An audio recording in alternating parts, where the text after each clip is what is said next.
Okay, our guest for Coconuts TV today is Steve Lyon. Now, Steve, we've taken some time to set this one up, but that's a combination of your availability and mine.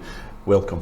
Thank you very much. Very welcome. Now, in addition to being a long-term supporter of Cambridge United, Steve also served on the board for a period during the 90s, I believe. I did, 80s in actual was it 80s? fact. Yeah, it was in the 80s, and I got on the board, which was a great honour at the time, and served. It was a time when, as we all know, Cambridge United have gone through a lot of ups and downs, and it was a time when they were perhaps in one of their worst downs at that time. So I came on the board and did my bit, as they say. Okay, let's follow that chronologically from where we will start. So start off with a little bit of background, Steve. Where were you born? And if you don't mind telling us when, because I think we're much of an age given. Yeah, no, absolutely. No, I was born in Dunstable in Bedfordshire. Mm-hmm. My parents lived there and till I was 9, and then they moved to Barrington in Cambridgeshire. Mm-hmm. So that was my introduction, if you like, to Cambridgeshire itself. And as a 9-year-old, I mean, did you have siblings? Did you have brothers and sisters? I had sisters, yeah, no brothers, but I've got I had 2 sisters and I've got 3 now, because we had my mum and dad had another one. So what brought your parents to Barrington? Well, it was an interesting one, really. My mother's father, my granddad, used to be a shopkeeper all his life in Bedfordshire, in places, the villages of Bedfordshire, and also in Luton. My parents, I think, had a bit of an idea to get involved in being shopkeepers themselves. So when they wanted to move from Dunstable, they had a look at quite a few properties, quite a few locations, but they ended up moving to Barrington because they bought the village store there. Okay. So that pretty well would put you at the centre of the village life. It did. It really helped in terms of the fact that it wasn't just a normal move into a house, it was a move into a shop. And because you're at the village shop, it is the hub of the village, and you tend to get to know pretty much most of the people in the village, which was great. So that, in addition to changing schools and everything that's got to happen, and that, you must have known just about everyone in Barrington. It's not that big a place. No, exactly. No, I think, well, of course, I got roped in pretty soon when I became 10, 11, 12 and upwards, to helping my dad behind the counter in the shop, and of course the traditional old trade bike delivering groceries to the residents of the village. And it really did, as you say, got me to a situation where there wasn't many people in Barrington that I didn't know. You know, I've just got a vision of open all hours, and you're the young boy doing Granville, the original. The original. Yes. So what's that time? What year would that be roughly? We moved there, I believe we moved there in 64. Okay. And we stayed there 9 years. I think we moved out in 73. Yes. So how did you had you been involved in football back in Dunstable, or was this a new interest? No, I mean, I was probably a little bit young. As I say, I was only 9 when we moved to Barrington. My realisation of football, I think, became round about that kind of time, 1964, 5 and 6, and particularly with England winning the World Cup. My dad knocked it into me that, you know, what I was watching wasn't just any old thing. It was England playing in the World Cup in England. And he said to me at the time, I remember I was only 11, and he said, you won't see this again possibly in your lifetime, but if you do, it'll be a long, long time. And he was right. My gosh, he was. Yeah. So where did your interest in football, how did it develop? Well, I used to watch football avidly on the telly, because I was obviously very, very young still, and I kind of latched onto Tottenham Hotspur at the time, because it just so happens that Tottenham won the cup, I think it was in 1967, and I happened to be watching a few games on the telly and latched on, as I say, to these marvellous players playing for Tottenham Hotspur. And that was in the days when they had people like Jimmy Greaves and Alan Gilzine, Pat Jennings, and people like that playing for them. It linked in coincidentally with a couple of guys. We said I knew a lot of people in the village, even at that young age, and a couple of much older guys in the village at the time, not very old, but a lot older than me, in their 40s and stuff. I remember they were Tottenham not only fans but season ticket holders, and they got to know that I was taking a liking to watching Tottenham and used to take me up to White Hart Lane on a regular basis. I was extremely lucky, and I saw a lot of my football in my early years at White Hart Lane. It's fascinating because if you, as you'll remember, back in the mid-60s, football would be, if you were lucky, you'd get highlights for a very short period on a Saturday night or something indeed. like that. It wasn't, there was not much football on TV. It's saturated like it is now. Absolutely, absolutely. But it's funny how we remember some of the players. As you say, the players you mentioned just come straight back. Well, that's right. In fact, you mentioned Alan Gilzini only died just recently. He did. Yes. Alan Gilzini, one of the better players through the years. Excellent. Definitely. Absolutely excellent player. So, would you have called your family a traditional footballing family, or were you the first to? No, I would say my dad was absolutely avid football. He played football. He used to watch Luton Town in his younger days because, of course, we lived in Bedfordshire, and his dad before him as well. So he was happy that you became a Tottenham supporter. I think I think he just thought that was a natural progression, really. Yeah. So just since we mentioning Tottenham and we're thinking about that, can you remember any teams that played in? Because obviously we know the teams that were in the first division at that sort of time. You've been to a few games. It must have been quite stunning for a 10, 11-year-old. Oh yeah, to get to play that lane. Well, I mean, I know a lot of people look back at their childhoods, and every one of us probably all through the generations, and they always think your generation it was a special time. But I've got vivid memories of watching Manchester United play at Whiteout Lane with George Best, Bobby Charlton, Dennis Law, Alex Stepney, people like that. So I also remember Chelsea playing there with a very good fullback called Eddie McCready. I remember Eddie McCready. Yeah, and away it went. So yes, Peter Osgood is the other one. Peter Osgood, fantastic player for Chelsea as well. Peter Bonetti, Charlie Cook.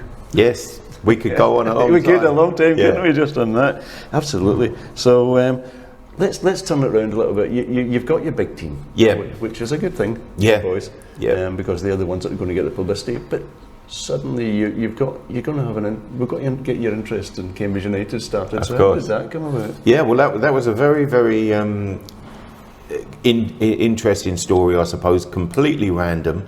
Again, related to my dad. And the fact was that when he had the shop, he used to have a regular run to cash and carry on a Tuesday night. And because I used to get roped in and helping him in the shop and delivering his groceries, I used to go to cash and carry with him as well on a Tuesday night. And the cash and carry was located literally 2 doors down Ditton Walk, opposite Cambridge United's football ground. And I used to quite enjoy going to cash and carry and persuading my dad to buy sweets and things. But one or two of the Tuesdays, I looked across the road when we arrived at the cash and carry, and the floodlights were on at United. So I got to the point where I said to him, "Look, this is a bit boring coming around on cash and carry. Can I go in the football and you can come in and get me at the end?" And he quite happily did that. So that's I always vividly remember the first time he let me do that. Cambridge United had kicked off, the game was underway. I think they were playing a cup game against Kings Lynn or someone like that. And it was a completely brilliant football match, and it was very, very tight and close, very exciting for me at that age. And I heard the announcer on the tannoy say that they were playing at home to Poole Town on the Saturday. And I very soon worked my way on to getting a bus from Barrington in to watch that game as well, and that was where it all started for me. Yeah, so by that time you were what sort of age? Had you reached 12 by that? Probably about 12, sort of year. 11, 12. It would have been about 66, 67, so say 67 I think. So we're in the Bill Levers era? Absolutely. Bill Levers was the manager. And I could name you the 11 that used to play on a Saturday for Cambridge at that time. I bet you could. I could start with Rodney Slack. You could. Jimmy Thompson, Brian Grant, Mel Slack, Terry Eads, Jerry Baker as the centre halves, and so it went on. But my real hero in those days playing for Cambridge was the guy that used to score all the goals was Bill Cassidy. Oh yes, another Scotsman. I've heard a lot about Bill Cassidy actually. Yeah. Did you ever see Bill, Alan? You did, yeah. Was he the one who had come from a big team? He'd come from a big team in Scotland. I'm not quite sure which one, but all I remember is he used to fairly much score most games, if not once, more than once. Yeah, so that was your hero. And And as we said, Bill Levers, and so the team obviously was pretty good at that time because they won the Southern League. Well, this was it, and I think as a kid, you know, you tend to jump on the bandwagon, and of course I watched Cambridge from that first Tuesday night game to the Saturday against Poole. Yeah. The Poole game was 4-1 or something to Cambridge, so it lit that spark for me, and I carried on from there, and they ended up winning the Southern League that year and the next year. And of course, Bill Levers had said when he came, he said 3 years, I'll get this to the Football League. Yeah, he did. Well, Bill Levers is one of a few people that I met him at. I was fortunate enough to meet him fairly recently. Within the last couple of years, I used to do the pitch announcing here. Yes. And he was a guest pitch side when he came up to do a Coconuts interview. That was right. It was. And there aren't too many of them in the game these days. As a kid there were plenty, but even now at my age I was starstruck to meet him again. You know. Well, ex-Manchester City, he had won the cup. Yes, absolutely, in that final, yes. Yeah, he's still an imposing character as well, because I met him just before the last holiday. Well, he was one of the founder members of launching this football club from its meagre past at that time into the Football League, and he's immortal for that. There's a question I always ask, and that is, given that you would be about early teens, can you remember 1970 when the club came into the league? Oh yes, definitely. Yeah. And that's a little bit reminds me of my shop again, or my dad's shop. Yeah. Because of course in those days you didn't get promoted and relegated from the league. You got voted in, and it was very, very rare to be elected into because there was a thing in those days called the Old Pals Act, of course, and the bottom 4 teams that finished in the Football League used to completely every year vote for each other to stay in. So it was very, very unusual to vote any club into the league from outside. And with all the hard work that the football club had done to, if you like, canvas for votes, I suppose, and of course the success on the football pitch under Bill Levers meant that we actually achieved that. And again, so it was a non-football event. The day we got voted into the league, I was working in that shop, weighing out some potatoes for a customer, and my dad came over and said, have you heard the news? And I think I spilled the potatoes all over the floor. I think Bradford had basically Bradford had its marked the card just once too often. Yes. There used to be the regular people that finished bottom of the league. I always remember in those days it was people like clubs like Bradford, Hartlepool. They were regular contenders for finishing bottom. No, I think what you said is absolutely true, and I know that Bill Levers did a lot of work behind the scenes, as did the directors at that time, to make sure that Cambridge was recognised. Yes. And of course at that time you'll remember that it was always between Cambridge City and Cambridge United. The rivalry was intense. Well, that's right, yes. I mean, I understand even going back much further than my memory that Cambridge City were the bigger of the two clubs in Cambridge. I've never been I'm still not the kind of person that has this intense, almost sometimes hatred of rivals. I love football, and I like to see everyone doing well. Of course, if Cambridge are playing Cambridge City, if United against City, I'm firmly behind Cambridge United, but I wish Cambridge City well in everything they do, and the same as I do other local teams as well. Absolutely, and they had the better ground of the two at Milton Road, which was well recognised as a nice place. Now they're moving to Sawston, of course.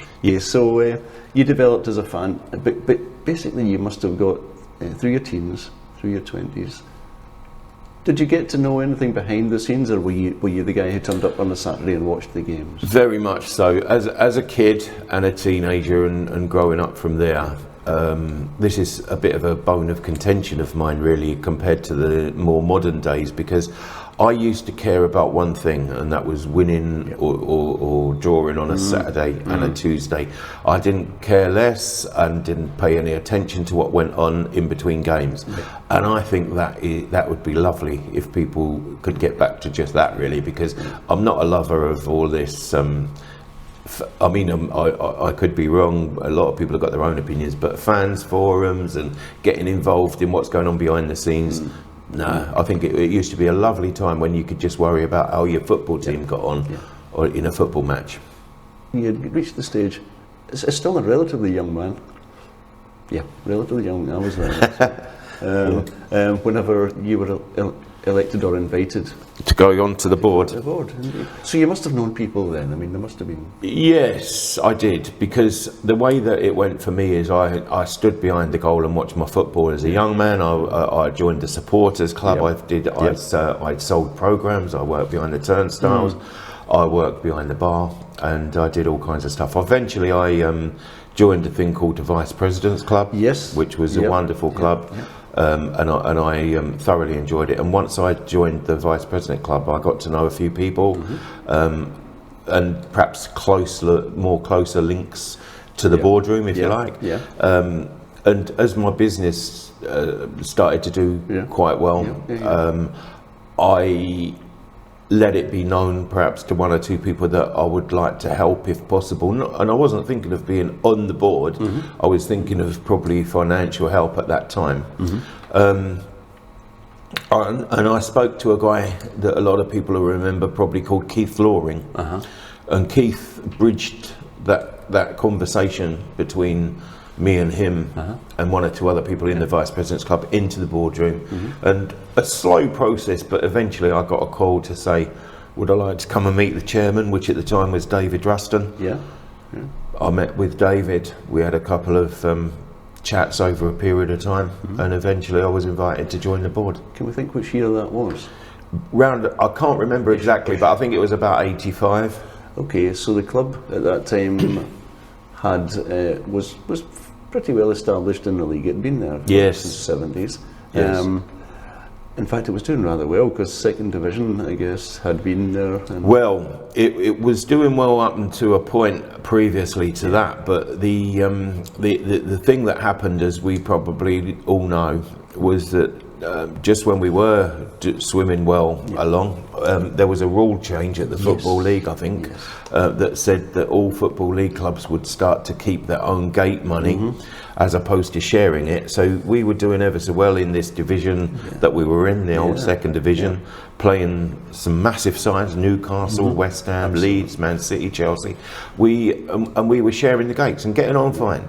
And then all of a sudden, we would be playing perhaps Newcastle away in front of 25, 30,000 people, but at home in front of 7,000 people. So when they decided for each club to keep their own gates, it had a really big detrimental financial impact on Cambridge United, which emanated in Cambridge having to cut and trim their budgets, particularly on the playing side, and get rid of all their senior pros and play kids. And that's when we went on our famous 33 games without a win.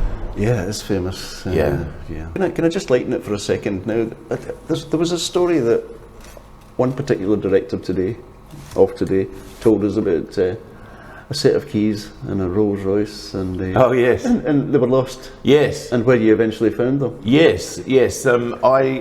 I think I had a lot on my mind that day. It's a very true story. I probably know the guy you're speaking about, because he found them. And my keys, we searched the stadium for my keys to my wonderful car, a Rolls Royce back in those days, and the keys eventually got found, and they were in the ignition. Good, that was the one. He said I couldn't let it go past without speaking to you about that. No, fair play. I've got to admit it. It's fine. So you became a director, and I guess that opened your eyes a little bit to the actual working of the club, because anyone I've spoken to as a director realises that when you get that side of the fence, it's a different game. I mean, I jokingly say that the two best memories and most proud, pleasing days of my life were the day I joined the board and the day I left. But it's not really true. But it certainly is a reality check when you start getting involved. When you first join the board, you know, it's a dream come true. But then when you get into the runnings of it, you realise it's hard work. And I think that's what a lot of fans don't actually realise, that it's work. It's harder work than you realise, most certainly. So how long did you stay as a director? Well, compared to some people, not very long. I suppose I was on there 4 or 5 years. Okay, so did that take us into the 90s then? It took us to the brink of the 90s, yes. I felt as though after I'd done my shift, if you like, a lot of changes took place, should I say. And when I came, The manager at the time when I joined the board was Ken Shallito. Right. A lot of people associate Ken with a poor playing record, but he was very restricted because, again, as I say, we were playing with kids really in the main. But the parting of the ways between the football club and Ken Shellito, when I was on the board, we then appointed Chris Turner. Yes. And I think that had a huge impact. We when we made that appointment were very pleased with it, but I don't think we realised, even ourselves, I don't think we realised that the really size of the huge positive impact that Chris would bring. Yeah. He'd been a legendary player here and at other local clubs, but Chris came in and his whole demeanour swept the club into a more positive way of thinking. And there was like a lot of things when they go right, you look back on them, and there was a few things that happened that turned out to be very, very good for the football club. Chris signed, I believe, John Beck as a player shortly afterwards, and of course John, took the club onwards and upwards eventually as well. Indeed, so you reverted back essentially to being a fan. Yeah. Bit of a super fan since you've done the back end of things too, which is great. But you must have revelled in the early 90s, as we all did, in the results, if not in the style of play. Because I was on the board when John joined the football club as a player, I got to know him very well and became a good friend of John's during that period of time. Football it's such a huge industry that you get to, over the years I've known a lot of people in the game, and you kind of lose touch, and if you kept in touch, your Christmas card bill would be horrendous. But I was very, very good friends with John at the time. He took over the reins, and of course we all remember in the early 90s he took this club up and beyond, and I thought that was fantastic. Absolutely. So do you think John was misunderstood? Very much so, very much so. And also I think John served during a time when his methods worked, and they didn't work indefinitely, but whilst they did work, and he wasn't the only one, there were a few people that adopted those methods throughout the game, and some very famous names amongst them, and I think that way of playing football took the football world by storm at the time, and Cambridge United for that period benefited hugely from it. And it was more than just the style of football, it was nutrition. It was training methods, it was more scientific. It was. Good, I'm glad he's been recognised for that, because I don't think he is universally, to be honest. But that's great. Okay, so we're going to keep moving forward because the time flashes past, as you probably know. Okay, so you remained a fan through the 90s into the 2000s. As you say, football, especially in Cambridge, is an up and down thing. Money, no money, money, no money, and that's it. How did you survive the years in the conference? Well, that's right. I mean, Cambridge United had always dreaded going down into the conference.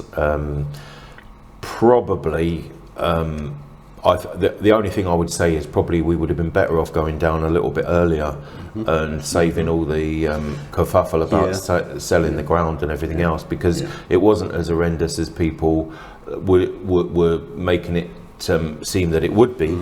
No one wants to go down out of the Football League into the conference, but we spent some time down in the conference, and we weren't the only club of a stature or a perceived stature. Lots and lots of very, very good, historically sound football clubs have gone down into the conference. Some have gone down and sunk without trace, but quite a few have come back stronger, and I think Cambridge United, it took us 3 attempts to get back up through the playoffs. The biggest problem about being in the conference is that it is a trapdoor league, and there isn't those amount of promotional spaces. You've literally got to win the league in the conference to get back up automatically, or go through the lottery of playoffs. And we did that 3 times. Eventually, of course, the Gateshead game, we made it. I was going to mention the Gateshead game because it was those last 12 minutes of extra time were like 2 weeks.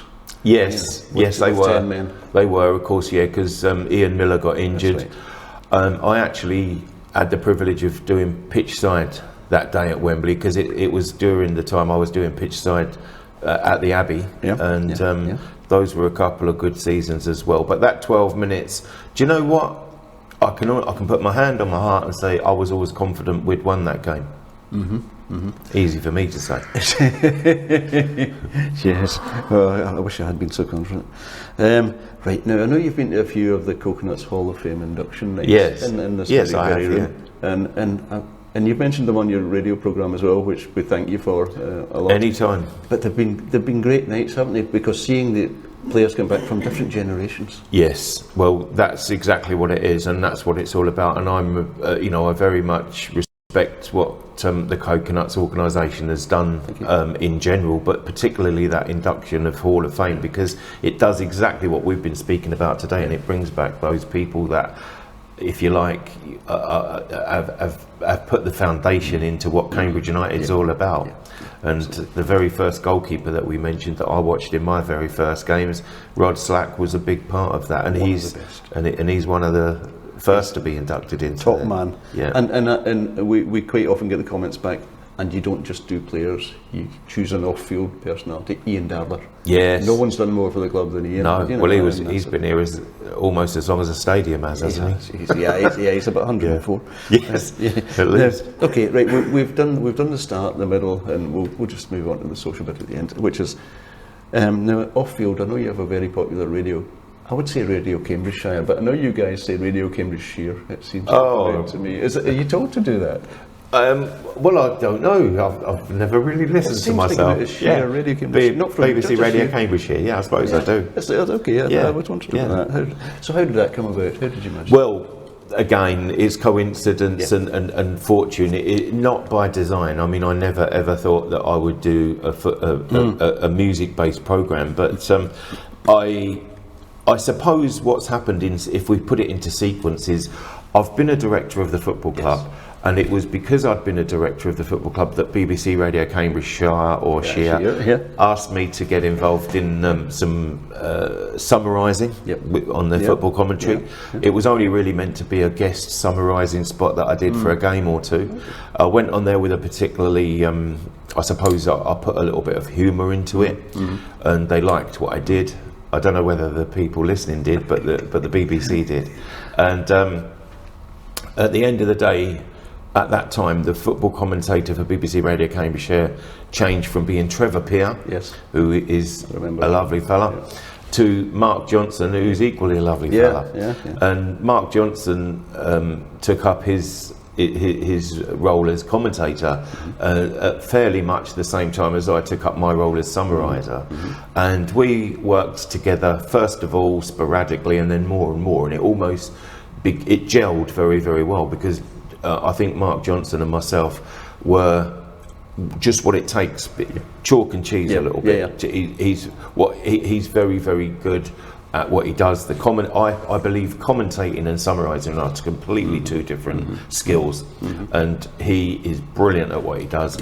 And I hope I wasn't too bad at what I did, and I think together we gelled, and we used to get a lot of positive feedback from people that used to listen to our commentaries, who obviously were football fans in the main, but a lot of people used to get in touch with us and say, we listen to you and we hate football, but we think it's a great listen, and we took pride in that. Good. Steve, we're going to wrap up now because it's 30 minutes, surprisingly enough. It's been really good to talk to you. Thanks very much, and get your story, which we will now edit slightly. We'll put it up onto the web, and we'll send you a DVD. My pleasure. As well. Thanks for your time this morning, and I hope to see you in the Dublin Suite in games to come. Now that the results are picking up. Yes, exactly. You'll see me celebrating or drowning my sorrows accordingly. It's been good to speak to you. Thank you.